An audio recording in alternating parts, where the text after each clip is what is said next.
Hi guys, greetings of the day. Myself Vijay Tavadar, and in this video lecture session I'm going to discuss the basics about the projection of solids. Now what is called as a solid? A solid may be defined as a three-dimensional object having length, breadth and thickness and bounded by surfaces which may either plane or curved or combination of two. So this is nothing but the solid.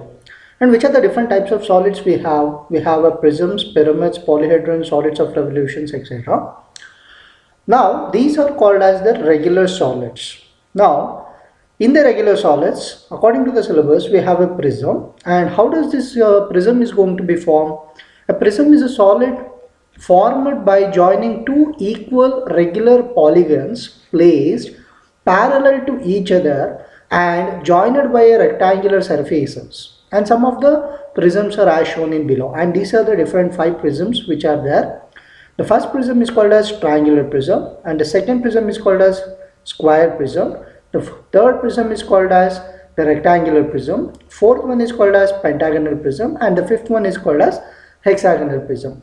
And what does a prism consist of? A prism consists of a bottom base as well as top base. Now one can see that it is there in all the 5 different types of prisms which is represented here. And then there will be an axis. What is called as axis? Axis is the imaginary line which is passing through the center of the solid. It's an imaginary line which is always passing through the center of the solid. Now the next thing in this is called as corner. What is called as a corner? Wherever the two edges of the polygons are there, which is going to be connected to a common point, is called as a corner, and this is called as a base edge, and then this is called as a longer edge. And these are the things are there, and in addition to that, this face is called as rectangular faces. And now these are the different parameters which are involved in case of prisms. What does a prism consist of? It consists of two bases and one imaginary axis, imaginary line which is called as an axis, and there will be a longer edges, there will be the corners, and there will be a rectangular faces. These are the parameters which are present in case of the prisms. And in the same fashion, the next type of solids what we have to discuss is called as the pyramids.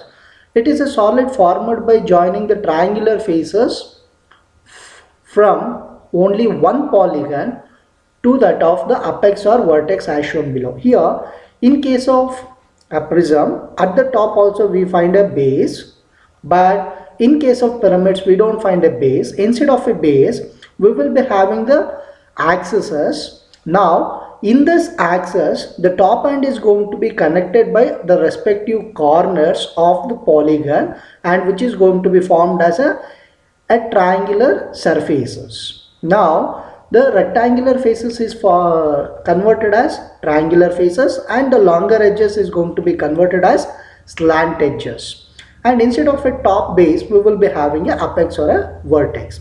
Now which are the different types of pyramids we have? Now we have triangular pyramid, square pyramid, and rectangular pyramid, pentagonal pyramid, and then the hexagonal pyramid. These are the different types of pyramids which will be there.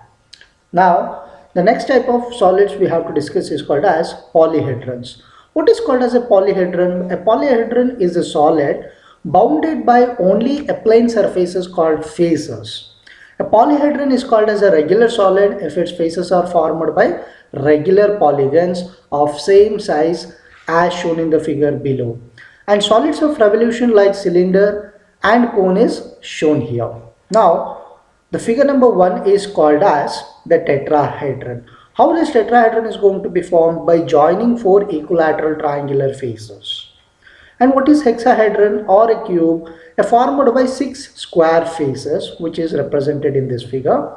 And the third one is called as a cylinder. How does this cylinder is going to be formed? A vertical line revolved around the axis. Now this is the vertical line which is going to be revolved around this axis. Then we will be having a cylinder. And then the last one is cone. An inclined line revolve around its axis. Now this is the axis and this is the inclined line revolved around the axis which is going to be formed as a Cool. Now these are not the only type of solids. These are the solids which are there as per the syllabus is concerned. Henceforth, only this type of solids are being discussed.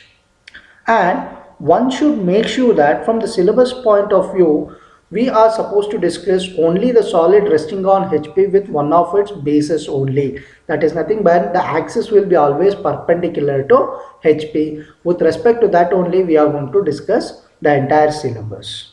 And in the next video lecture session, I am going to show you what are the initial positions of the different types of solids. Thanks for watching this video.